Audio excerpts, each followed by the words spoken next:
I'm Andrew Sherman. I'm a Texas transplant who has always been in pursuit of art as a career.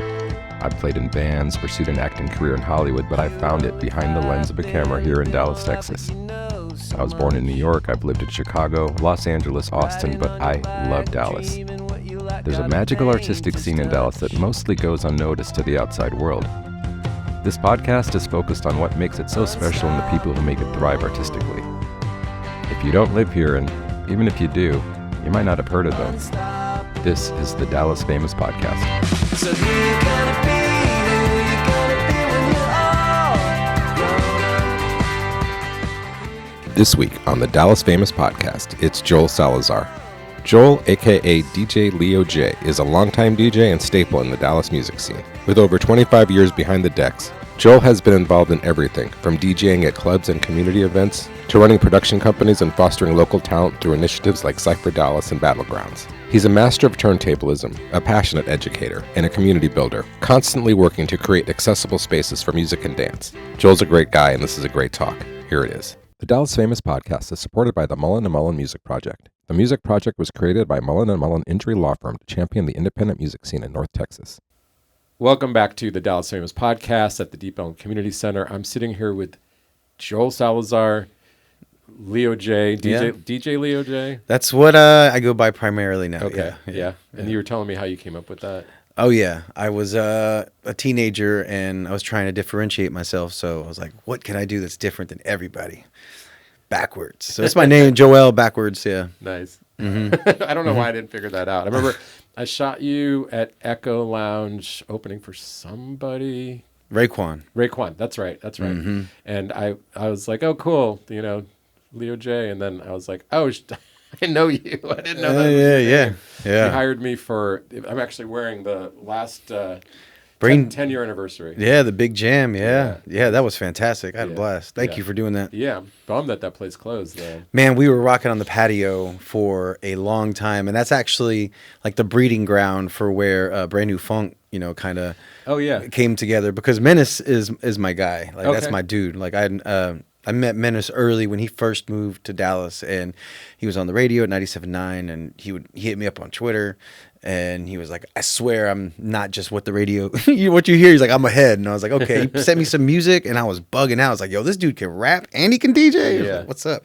So he got involved with the community real quick, and also he's dope, so he made his own path. But, right after and during the pandemic, he would come rock with me on Sundays, and before the pandemic, after the pandemic, and Brain Dead, and that's where he was like, well, can I do Saturdays? And then Meds pulled up, and then Brand New Funk. Nice. Great. I didn't know that. I shot one of their first official shows at Trinity. Cut that out. Yeah, you're good. At Trinity Mills, and they had a trombone player, and I didn't really know what it was going to be. Yeah. But I've known Medrick for a while. In fact, he had it was a DJ with a drummer with a twist. He had a bunch of things that were before that, actually. Right, yeah. I knew he was cooking, with a bunch of different projects. You know what I'm saying? So I know usually some guys are like that. They're just a part of different he was projects. Just doing whatever he could do, and now it's really paying off for them. Jeez. Yeah. Anyway, but we already talked to Medrick. Hey, man, I love my homies. I love bigging up my buddies. So yeah. I mean, you're a longtime DJ. You're from Dallas? I was born in Corpus Christi and moved to North Texas when I was 10 years old. My father got a corporate job at JCPenney. And we moved from South Texas to Dallas. Grew up in Garland primarily. Went to elementary, middle school, and high school there. And then when I was a teenager, I broke off into Lower Greenville, Deep Elm. Nice. Yeah. And so how did it start for you? When did music start to become this other thing for you than just something in the background? So growing up, especially in South Texas, there was a reason to party and do something, right? So my live music and my early exposure to live music and parties and stuff was quinceañeras, parties and just anything. There was always a party. Uncle's birthday, guess what? There would be a band or something. And I was always fascinated with the transition of music with the band, especially Tejano music. And I was just like, yo, how do they go from this beat thing to like a cumbia, and then like, you know, just the transition of it all. And, you know, I got to see Selena growing up, and being from Corpus. And so it was a cool experience into live music. And then I remember one of the first like things I tried to mock as a DJ of sorts, but I guess I didn't think of it as a DJ. I was trying to mock like a live band, but a cumbia band. And it was El Coco Rayado. And I tried to just loop it on tapes, like just loop the cumbia beat like over and over. And yeah, that was kind of my first exposure into like trying to mess with music and do stuff.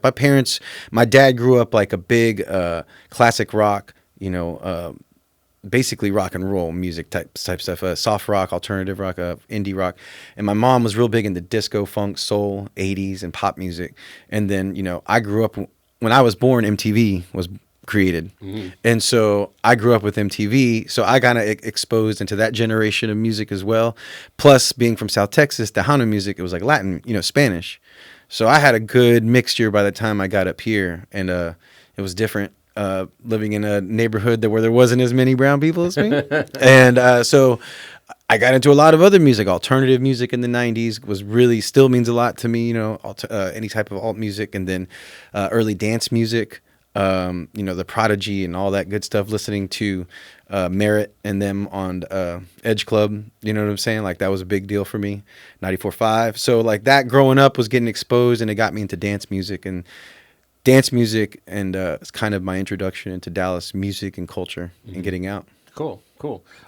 How did that kind of feed into maybe experimenting with being a DJ? Like, how did that DJ part start? Well, the DJ part started, honestly, it goes back to me being an MC for drum and bass parties. Because at a rave, at a party, you know, especially in the drum and bass world, has been like such, either you like an MC or you don't like an MC type thing. But part of the job of the MC was to always read where the DJ was at and the crowd. And so if the DJ had a song playing with lyrics, it's your time to be quiet and let the lyrics talk. Don't talk over the lyrics. Nobody wants to hear, you know, two things clashing. If the energy was down in the room, it's my job to pick it back up. DJ would feed off me sometimes and maybe pick it up, or I would follow their lead. And so there was all these little nuances within like the MC hosting the party and the DJ curating the set that I was able to pick up on, so that when I had already had records and decks at the house, going to the early raves and parties, like there was just some buddies of mine who owned some techniques, and we all got to play records and just kind of, you know, so we all wanted to get down. And so I always had it in me to play records, and I always had a record. I think my first residency was like in 2000 or 2001. It was here on Deep Ellum. It was a Shotgun bar. It's not there anymore. But, you know, some of my first earliest stuff too, residency DJ stuff, was at Sandbar, which is now Ruins. Mm-hmm. And so those are kind of my early days of DJing, pretty out. And then I stopped and became an MC. And then I helped do a record label. Then I started a production company, and then went back to school. I started another production company, started New Nights, and just been involved in Dallas music for the last 25 years. Yeah, definitely. Production company, what were you doing? Like, so for the first one was Por Vida Productions, and we started that it started off as DAP, Dirty Alien Project, and then it evolved into Por Vida Productions. And yeah, we had a couple of artists on there. The primary artist was MC Astro, which is still a really good buddy of mine. He's actually signed now and like got a lot of international love for U.S. stateside MC. Like I said earlier, like being a drum and bass MC, you get a lot of flack, and then especially since that was primarily like a British genre of music. And British MCs kind of being the first, whatever, having an American MC was also another hurdle, so, but he's rocked, and he's doing his thing, but he was our first artist. We could put a label out, put him on tour, got hooked up with a bunch of stuff, and did a lot of tours here in Dallas and production routing. And yeah, like it was random because a lot of it like led to, I remember this one guy came through as a South by Southwest, when South by Southwest was big here. It was like, you could hit people on the way in and on the way out, you know what I'm saying? So that week of South by Southwest. So we would always route gigs, hip hop gigs, underground acts and stuff. One of them was this guy, him and this producer. I was like, man, you guys are good. They ended up winning a Grammy later. He was at Mac Miller and Ryan Lewis, and I still got the little flyer on it. But nice. No, it was it just kind of evolved over time of the production company into, and then that. I was learning how to kind of run a label, do production and shows. I was booking a ton of events here in Dallas, got sponsorships, and kind of really got my teeth in the background side of things with Pura Vida. And then it got to a point where everybody's kind of was on a different timeline. That's just how things go. Sure. Yeah. Everybody's timeline shifts. And so, everybody went a different way. And I started up a whole other new thing. Huh. And you had a record label in there too, you said? Yeah, there was a record label. Yeah, Pura Vida Productions was the record label. Okay. And then there was a lot of things that spawned off from that. Gotcha. So you were influenced by a lot of stuff, it sounds like. How did you kind of find your sound as a DJ, like in your style? Really, man, it was just more lately. Now it's evolved definitely over time. Lately now it's more like I'm really into turntablism, scratching, beat juggling, and so stuff with breaks and stuff. But as I've evolved in my skill sets, I've been able to flip anything now. So that's what I really enjoy. Like I'm like, okay, like I can juggle anything, I can scratch on anything, and make it palatable to the listener. Though that's been one of my things like that I've stood my ground on in turntablism. When you say flip, you mean mixing? Like what is that? Yeah, just adding any type of flavor to it, because hip hop style of DJing is way different than what you would say like a disco DJ is, or what you would say a house DJ or somebody like that. Those are pretty steady hands. There's not much manipulation of the record or the song.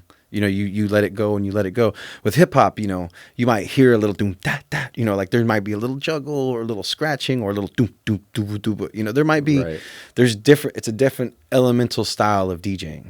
Like with dance music, same thing with dance music, with drum and bass or, a house or a techno DJ or somebody dubstep, the styles are different when it comes to the manipulation of the sounds with your hands and what you do and how you approach the mix. Huh. Yeah. I was just saying this in this last interview, is like the DJ culture was something that it missed me. But then when I started shooting at Deep Elm Art Company, I started experiencing a lot of it. And I'll be honest, certain things, just you feel it, but like when I'm trying to like break it down, like I don't always know what's going on. And that was interesting. I didn't think about that. Like, honestly, like when I teach, I've been very lucky to do stuff at El Centro, North Texas, and all around the cultural centers and community centers here. One of the things I teach is phrasing. And once people understand phrasing, it's as simple as this, right? You have a song playing on one side, right, that the audience can hear. Then you have a song you can hear. That's on the other side. So what you're trying to do is when that song is done with its chorus, whatever the hook is, you're hearing the other song playing so that when it's going to start, this one's ending and this one's going. And every time a DJ plays a record, they're doing math, like literally math. Right when they hit, they're like, how long is that chorus? Okay, cool. I know that this has 4 or 8. I can work with this. I can adjust, or I know. They're doing really quick math, or they'll know it enough after a while. They're like, oh, I know this song, or I know this. But every time they do it, there's math happening. I'm telling you, like they're like, all right, where does the chorus come in, or how long do I have? Am I going on the and or the what? Like there's a lot. Every single DJ phrasing. Huh. Like, that's just how. That's a good way to. And then you're teaching DJ classes? Well, I've done some stuff at DJ Clips school, the Keep Spinning DJ Academy. I was an instructor there.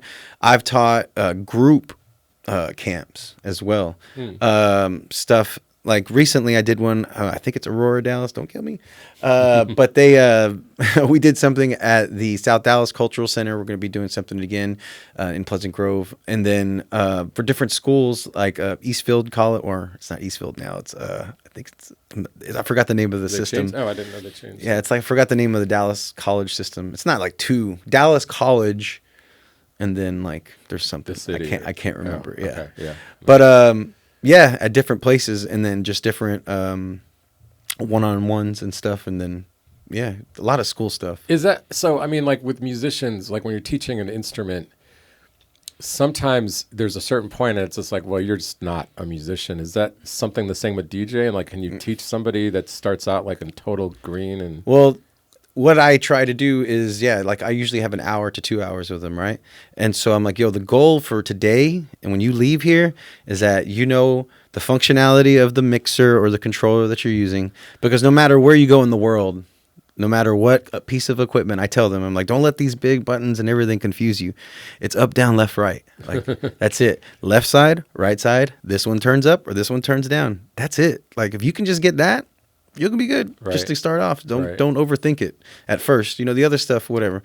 I always equate it. You know what I always equated when I was teaching them was it's the same thing as photography. Like when you learn photography, right?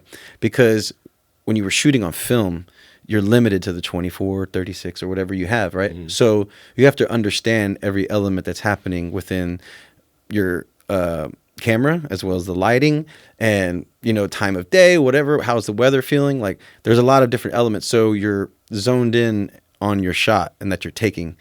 And then once you go to a digital camera, you know, there's other tool sets that allow that to be taken care of, but you still are aware of the components of what it's handling, and the stuff that it's adding to it are stuff that you just didn't have access to before. And so if you can dial in learning on vinyl or some other, you know, stuff like that, the root stuff, when you get to the controller stuff, it'll make it like, it'll free your creativity like to another level and not just short it to where you miss out that whole other element that you're missing out on. Like, sure, you can jump into it, but you're going to be missing out on these other skill sets that you'll never understand unless you do that. So you're saying like you start with the records to get a feel for that. For sure. I mean, like when you're watching a DJ as a spectator, like what makes somebody a better DJ than somebody else? As long as people are dancing. As long as their crowd's having a good time. Nobody cares what the other DJ is gear they're using, but other DJs.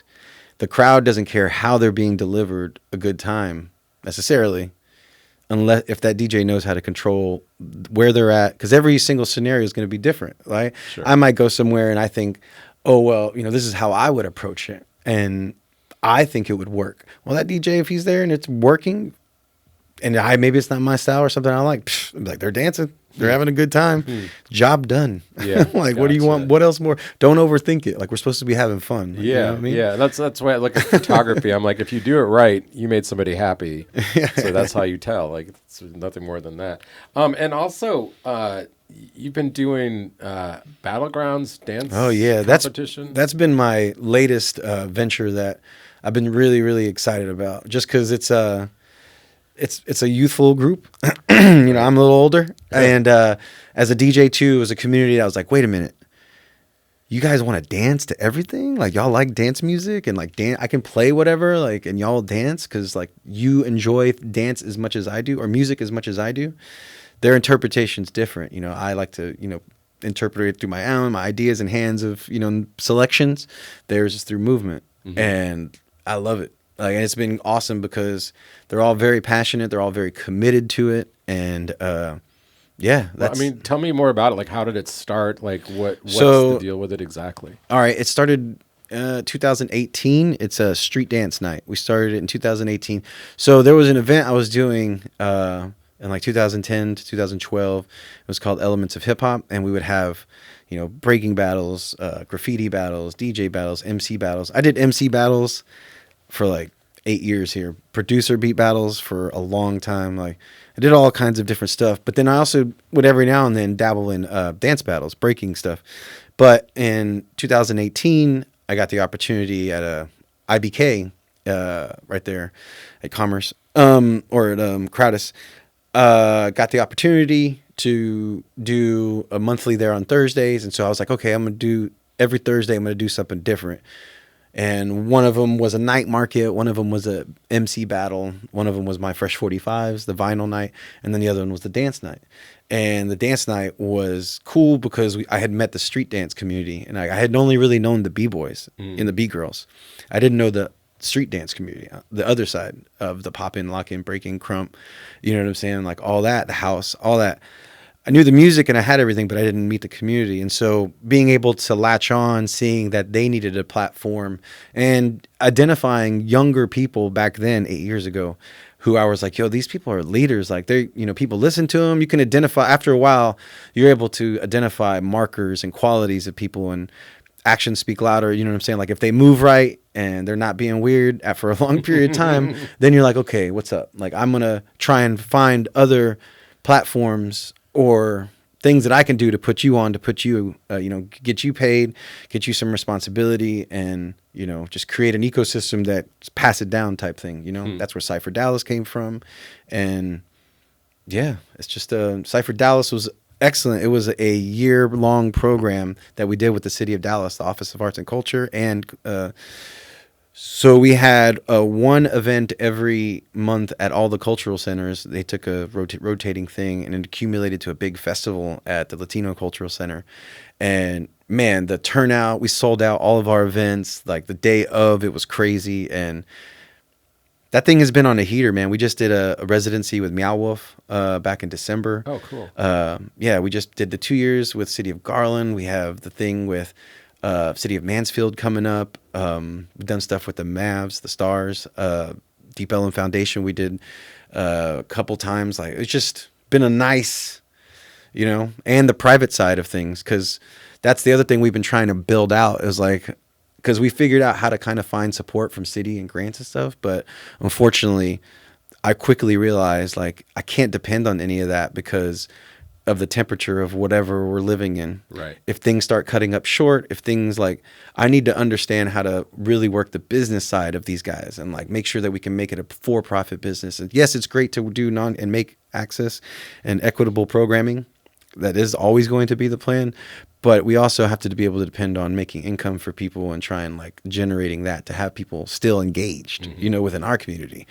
And so that's kind of something else we've been building out, and it's been really cool to kind of see. That's a whole other thing, especially with like the Fresh 45 stuff. So, I mean, where does it all come from? I mean, you're like a community leader yourself. I mean, basically, yeah. Like, and it's almost like, was that part of the plan? Is it just something that you just love expressing? I like being around people. Okay. Honestly, like my first event that I booked was in 7th grade. It was a 150 person lock-in. I wrote all the invitations out, and I hate that I excluded some people. Sorry. But, and I invited her. My parents like, you want to do it? I was like, yeah. I was like, I went to the place with my mom, asked questions how we can book it, and like got it booked. And the way I've always explained it is there's that moment like when you're in the room and like you really just, it sounds corny, but you stop and you look around and everybody's smiling or cheering and yelling. Like I live for that moment. Yeah. Like I live for that. Like, oh my God, like that, just that, if I can create that for a long period of time, as many times, like, let's go. You know what I'm saying? People keep showing up. I'll keep doing it. Yeah, no, it's funny too, because like I keep saying how I'm not really familiar with the culture, but I'll be in a room. Yeah. And it's like the whole room just swells. Right. That's being controlled from the stage. Yeah. And there's no rush like that. Yeah. And that's why, man. That, cause you get it. And there's different, for me, there's different levels of how it, I get that. Like I either see that from a room full of people that all are empowered to make decisions and have gotten paid for their input and for their organizing. And I'm like, man, there's like 8 people employed. Like, that's cool, man. Like we all got to do something really fulfilling, something that gives back. Everybody was like, taken care of. Like that is just different levels of that kind of stuff, Right. Yeah.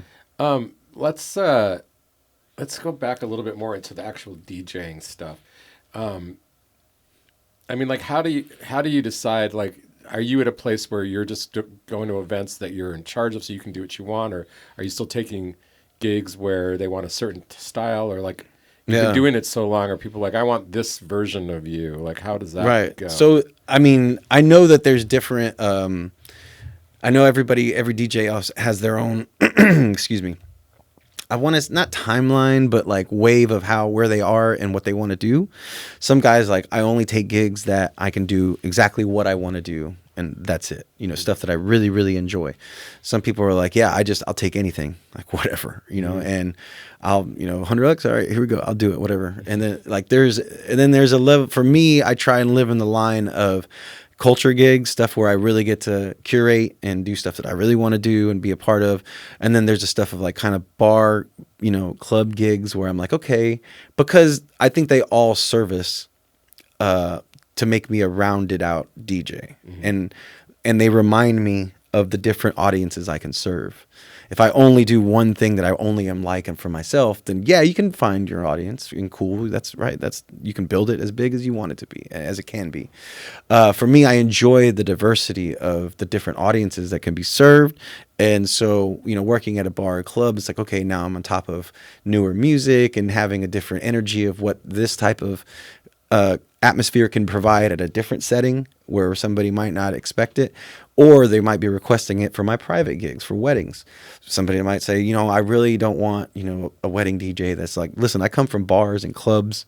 Like, I can do that if you want that. And like, oh yes, that's what we're looking for. And so I'm trying to align myself to be like, oh, okay, so we'll do this. And then obviously there's other stuff where, it's like, oh, we're looking for, the more traditional and whatever. And which is a reminder for me, that, hits are hits, music is music. People like what they like. It is my responsibility to introduce new stuff and, at a time, but also things work. People have memories associated with certain songs that have been around for a long time that maybe as a DJ you've heard a million times, but it's not you, man. Like, you're not serving yourself. You know what I'm saying? Like, and you can either, accept the, platform or situation you're going to be in or not. I think of it as a challenge where I'm like, if I'm at a club or bar and there's only like 5 people in there early on, I'm like, I'm going to get that 2 people to pop their head. If I can get them to bob their head a couple times, whatever, like, all right, I'm good. Right. Like, and then try and build that out and learn and find new music and just keep it going that way. Yeah. New music. I love new music. Love it. Love it.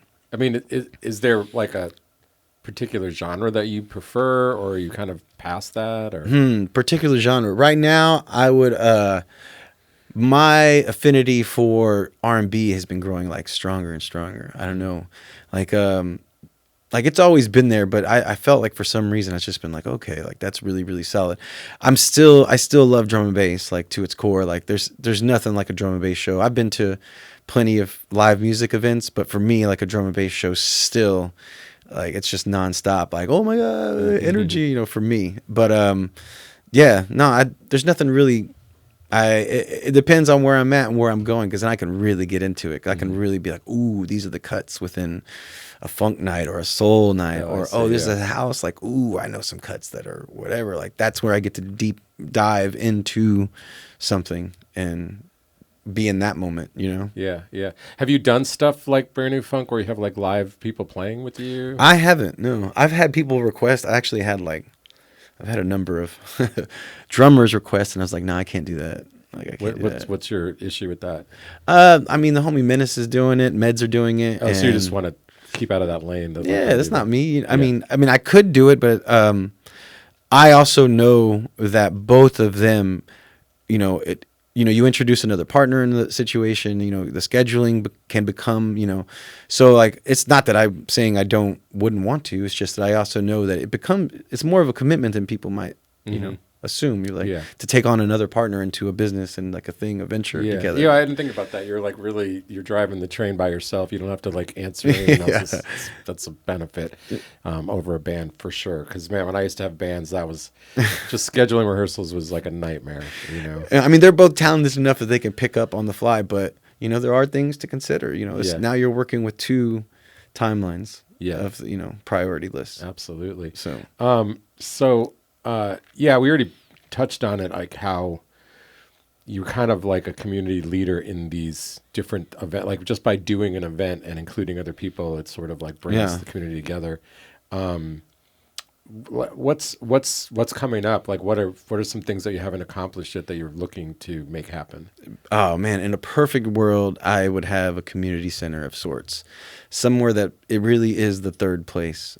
Specifically, a place that I could use to teach for DJ lessons, dance lessons, and then just kind of be that bridge for community access for people who needed space, using that space for private events as needed for bookings and stuff that I want to do or curate. But yeah, and just trying to make it accessible to a wide range of people. I don't want it to center around. I have this thing about live music and alcohol. Not that I'm not that I don't drink, because I drink. I have my drinks. I drink every now and then. But I learned this quickly with the dance community. When we'd go somewhere, that was just like, oh, well, you guys aren't selling any drinks. And then I was just like, man, this is always the thing. Mm-hmm. It's always like, we can't go anywhere without having to sell alcohol. It always ties in with alcohol and live music. Or if the venue owns the tickets and whatever, right? All that. I get that too. But the tie-in has to do with sales of some sort. And I explain that, and I understand you have to keep the lights on and do that. But really trying to build something else, like a third place for not that. Or It doesn't have to be. You can still get everything in between, but just not have that be the sole focus of it. And I know that, and not it be late at night. You know what I'm saying? More things during the day. That I can get behind. yeah. And it's shifting that way. You see that, and younger people, and just it's just and older. Are different demos that are just like, nah, I'm good. And I don't hold that. I try and tell people in venues too. I'm like, listen, when you hire me, most of the time it's just, I can do the good job and whatever. I'll get some people through, but I'm not like the be all end all of your business, bro. Yeah. No, I get it. I mean, I don't drink, and it's interesting. I mean, certain types of music, there's a lot less alcohol involved, but they're still at a bar, playing. So the owners are probably like, we want you to drink more, So, yeah. But I get it. I totally get all of it. But that's kind of what I would, hope and wish for, or whatever. Mm-hmm. Like a nice little my own space. Yeah. I want my own space. I've been filling out other spaces. I just want to kind of, put other people in charge. And I know some people that could do some great curation and kind of just build that out. Yeah, that'd be very cool. I mean, they have some of those non-alcoholic bars, so maybe there's a future for something like that. I mean, but also, you have all those, it's like people learning to DJ are not going to want to be getting drunk while they're doing it, or right. Have you ever done? I mean, it's kind of random. I'm just thinking about salsa. They'll have lessons before the actual night. Have you ever done DJ lessons and then someone just jumps up? Have you done it in a live situation? Ooh, not like that. No. I mean, I think one of the things that happens now is a lot of the schools will have them complete a course, and then at the end of the course, they'll book a venue, and then they'll perform one night, like a graduation night. Okay. I know, I've seen that. That's a very common thing right now. I mean, it makes sense. You're putting people in a position to play in front of other people, and graduation, the type thing. So yeah, it's funny too, because earlier it's there's something you clicked for my brain for the first time with the hip hop versus we're actually doing other things, other styles. But for me, when I first started watching it, it's just funny because some DJs, and I think it's more EDM. Is EDM just a specific genre, or am I? No, not really. I mean, it's dance music. Yeah, it's a lot. But it just they'll just be and they're their whole visual thing is half of the show. Yeah. And I always found that interesting. I mean, I get it. If you're that motivated by the music, then it's going to come out of you. But they're not doing much, man. Yeah. Some of them are, though. I'm not going to lie. There are very talented DJs that really know how to manipulate and understand what the equipment they're using, either by looping, hitting different cues, starting at different points, build-ups, breakouts, takedowns, taking in, taking out. There's technology in DJing has advanced a lot, and there's a lot of really, really, really cool things you can do on the fly or pre-production and implementing it same time, But with that said, there's also this kind of revisit to vinyl, and it's cool. I remember one week last year, last month, I had 6 or 7 vinyl gigs, and my wife was she's like, you realize not a lot of people can do that, what you do, right? Mm-hmm. And I was like, yeah, but there's a lot of DJs. She's like, yeah, but And I was like, well, I guess some either kept their vinyl or didn't, you know what I'm saying? Didn't, or they don't. And I was like, oh, that's a cool way to think about it. But I love playing records still. I mean, that's Fresh 45s. We've been doing that for 13 years. And so we're coming up on 13 years. That started with Spinderella from Salt and Pepper and JT Donaldson and my man Jay Clip. And then is it just because you have more freedom, because it's more, you're driving the ship more? What is it about that you like better? It's very intentional because, you know, what you're bringing is what you're bringing, and that's it. Like, y'all are gonna rock with what I got. Like, this is what I brought. Right. You know what I'm saying? Like, I don't have anything else. And so, even just, you know, queuing up the music and, you know, getting everything where you're gonna drop it and playing it, like, it's just it's also something visually stimulating for the person that's viewing it, because they're so used to hearing it, you know, seeing a DJ either look at a laptop, only at a laptop, or, you know, looking down, you know, at the controller, and so to see somebody pick up the needle, put the headphone on, you know, flip it wrong side, oh, turn the light on over here, now I'm going to put it back in the sleeve, I'm going to go crawl over here. Right. Like, there's a little bit more, you know, theater to it. You're like working up there. Yeah, you know what I'm saying? Like, there's a little bit more, you know, you can tell, you're like, okay, like, you aren't doing what everybody else is doing. There's like, you're doing vinyl, and like, it's very, very intentional. Like, you know what I'm saying? You're picking that song, the limited amount you have. Every song is very intentional because you're deciding, like, I'm going here next. Right. Just something else that makes me curious. Like, is there DJs out there that are spinning like kind of original stuff, or they're adding something original to it? Like, another big thing that's been accessible lately is like lathe cutting.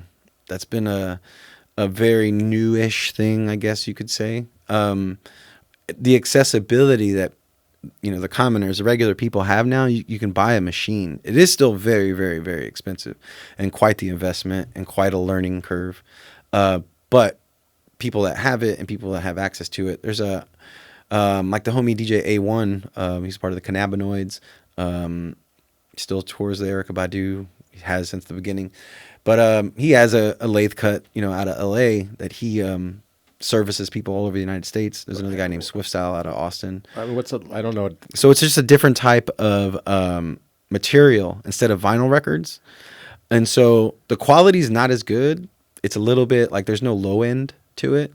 And they have a limited amount of burn, kind of like how, you know, you have vinyl records, then you have, oh my God, I'm going blank. The other one, the very, very cheap one, you shine the flashlight through and you're like, oh yeah, no, that's not going to work. Styrene. You have styrene, right? So you have styrene, and that's going to burn out and not sound the quality after a while. And it's cheap 45 stuff. You know, usually you find styrene on that, or some 12s. Most of the time it's, you know, the vinyl. And so this other method is more accessible. You don't need as big of a machine, as big of an investment. Still a lot of money, but you don't need as big of an investment. You can kind of flip things out pretty quick. And so people are playing their own lathe cuts now, and DJs and producers are selling it, kind of bypassing sending their music to a big plant where you have to order 500 or 1,000. Where it's like, well, I can call this guy, not pay as much, sometimes actually maybe equal or more sometimes, but because it's a smaller amount, but I can order a smaller amount, I can sell it. And so, yeah, like I buy Bandcamp releases, I buy lathe cuts. There's producers I follow on Patreon. They provide lathe edits and cuts, and they're still head turners. It reminds me of like dub plate culture, like with Jamaican music. That was another thing I loved about drum and bass music cultures, because they took a lot of that dub plate culture element. And you would have to go to a party, and this DJ would have an acetate record, and you knew that there was like only a certain amount of plays on it, and that they just got it from the studio and they burned it, and you could only hear that song 5 months before it came out, right then and there. So DJs had special cuts of stuff. So now that culture is kind of coming back now with like lathe acetates, lathe cuts, where producers are producing their own stuff, and they're like, well, I want to hear this on record, you know? And so they'll go and spin, you know, and they'll have it, and they'll play at a vinyl line, they'll play it and be like, where'd you get that? And I'm like, that's mine. Cool. I like that. Yeah, it's pretty sweet. Yeah, interesting. And I mean, is it still a thing where there's certain DJs that if they play something that's going to it's going to become popular from them playing it? Breaking music and stuff? Yeah. I think with really, really big names, you might get a kiss of something, your Shazams or, searching online. But it's kind of hard-ish to kind of break new music and in terms of because you have to repeatedly play it over. Audience kind of shift and change. They're so consumed into burning stuff pretty quick. And their access to it, they have to want to search for it. I think sometimes DJs and fans of music and culture, they don't understand how much of a fan of music you really are. When most people, they love music, but they don't take any effort into searching for it or categorizing it like we do, cataloging it like we do, and having a depth of knowledge on a widespread of things like we do. They enjoy it. It does mean just as much to you as it does them. It's just that we expand on it way more. Yeah. And so the common person is oh, I have Apple or I have Spotify or I have something, I'm just going to use that. So unless the DJ or that music is on all those other consistent channels, feeding at the same time as frequent, it's kind of hard, but it can still be done. It's just, I think with bigger names, and not only that, it just depends on what kind of market you want to break into and who you're serving. There's these different levels, I think, in terms of what success is. There's plenty of guys and artists that I know that they're not 100,000, they got 15, 20,000 followers. They tour, they live life, they're good, they're healthy, they have a good life, and there's different levels to where you want to break into. And so you can find different curators or tastemakers that are locked into that could break it, that could make it happen, like my man Scheme Richards out of Philadelphia. And, he's very well known within the funk soul, genre, just good music in general. And he would be somebody I would consider a curator and tastemaker who gets music that he promotes and serves the audience that sound is going towards. Right. So, huh. Yeah. Interesting. Yeah. Cause I mean, I was really into Fatboy Slim and he's taking other people's stuff and blending them, or is he doing original stuff? That's all sample stuff and Okay. Yeah. It's just the way they assemble it. Got it. Okay. Yeah. I saw him at, what's that new place? Silo. Okay. Yeah. Yeah. That was pretty interesting. In the big room? Yep. Okay. Nice. Yeah. It's funny too. I did that Meredith, Marks, thing the other day, and it shows me how old I am, because I didn't know any songs that either DJ played all night, and I'm looking out and everybody's singing every word to every song, and I'm like, where did the time go? I mean, kind of right. At the same time, I also believe it's interesting to me how there's a world for a hyper world of anything. There's people that are into those kind of vanity chases. There's some people that are really into certain type of hats or certain type of shirts or certain type of. You can find a whole community, and you're like, how did I not know this this existed? There's all these ecosystems that are bundling and doing where you're like, there's a cardboard game convention, just cardboards. There's always a level where you're like, wow, that's interesting. I feel like the internet helped that. Finding your good and bad. Yeah. Well, I'm not saying it's all good. I'm just saying it helped you oh, I'm weird. I like this weird. Oh no, I'm not weird. There's 500 people that like it too. Right. Or something. Yeah. Yeah. What, well, I know, this is going to air after Jambaloo, but I know you're going to do one of your dance battles at Jambaloo. Yeah. I'm actually going to come down and shoot some of that. Oh, right on. But what is next? What's your next step? What's your next, besides just living and DJing and enjoying life? What's your next goals? My next goals are filling out battlegrounds on getting them, filling out a structure to getting us booked and really becoming a hub where people, if they're looking for dancers for any type of entertainment or community events or any type of enhancements of any sort, building that out to a stronger platform for my co-create business, which kind of is my private side of stuff. But through the co-create brand, I can say okay, well, I have dancers I have access to, I have DJs I have access to, I have venues I have access to, and kind of build it to where it's a culture spot where if somebody wants to book a full-on thing, it's oh, all right, I know somebody, all right, I got you, I got you, Nice. And so that, and still build out Fresh 45s, bringing in guests, and really trying to build up the turntablist community here. I just went to NAMM for my first time. Oh, cool. Yeah. And it was everything I dreamed it would be in terms of just finding your tribe type thing, where like, and just being overwhelmed with the amount of talent and like inspiration. Was like, what is going on? Yeah. The first night I was there was or it was the second night, but it was the first event that I went to. It was on a Wednesday night. It was in downtown Santa Ana or wherever, Anaheim. And went to an event, and I thought I saw it on Reddit randomly, and I was like, okay, this is going to be some local guys, it'll be cool, it'll be fun. And I get there, and they're like, all right, we open up the decks, and there's 8 turntables in a circle, like an octagon, and everybody starts cutting, and these guys are like killers, and I'm like looking around like, what's going on? Like, these guys are like unworldly, right? And then as time goes by, I start hearing names, and then I started looking them up online, and I'm following all of them, mind you. It was like world champion, world champion, world champion, world champion, like all these like world champs, like Poland world champ, France, blah blah blah, like all these like, and all tournaments and stuff. And I guess I had just known them online and never put the face and saw in person. So then I got a little intimidated, but then I was like, nah, man, you're supposed to feel uncomfortable, and like, so it was cool getting into the rock with them. I learned, had conversations, and then going to the Beat Junkies, and then coming back, I was like, man, I want to.